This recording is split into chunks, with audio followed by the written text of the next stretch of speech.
এই নামাজ হলো আল্লাহর সাথে সাক্ষাৎ হয়ে যাওয়া, সরাসরি আল্লাহর সাথে সাক্ষাৎ হয়ে যাওয়া। বিশ্বনবী বলেছেন, হাদিস শরীফে এসেছে, as-সালাতুল মিরাজুল মুমিনিন, নামাজ হচ্ছে মিরাজ, আল্লাহর সাথে সরাসরি সাক্ষাৎ হয়ে যাওয়া। এই জন্যই অত্যন্ত বিনয়ের সাথে, অত্যন্ত মনোযোগের সাথে আমাদের নামাজ আদায় করতে হবে। এমনভাবে নামাজ আদায় করতে হবে যেন আল্লাহ রব্বুল আলামিন আমাকে দেখছেন, আমিও আল্লাহ রব্বুল আলামিনকে দেখছি। একবার বিশ্বনবী মুহাম্মদুর রাসূলুল্লাহ সাল্লাল্লাহু আলাইহি সাল্লাম জিহাদের ময়দান থেকে ফিরতেন। জিহাদের ময়দান থেকে উনি ফিরতেন, পাহাড়ি এলাকা মরুভূমির ভিতর দিয়ে উনি ফিরতেন। এমন সময় সন্ধ্যা হয়ে গেল। বিশ্বনবী এখানে শিবির স্থাপন করলেন, তাবু স্থাপন করলেন।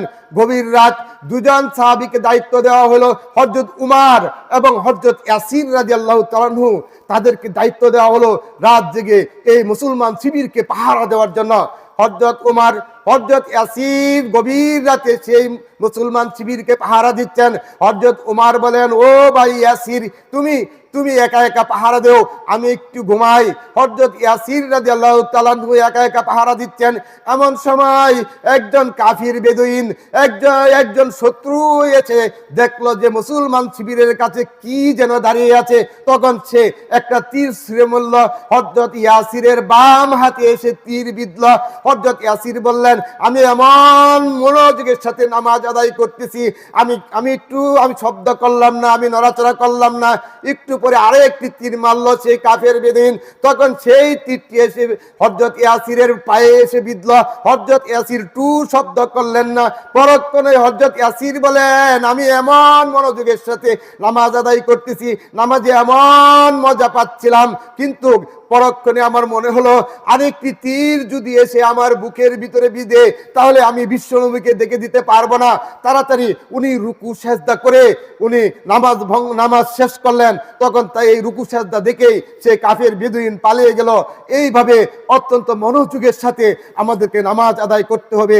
এই জন্য আল্লাহ তাআলা বলেছেন, তোমরা যদি মুমিন যদি তোমরা হতে চাও, তোমরা যদি জাহান্নামের আযাব থেকে যদি তোমরা বাঁচতে চাও, আল্লাহর জান্নাতের অধিবাসী যদি তোমরা হতে চাও, তোমাদেরকে মনোযোগের সাথে নামাজ আদায় করতে হবে।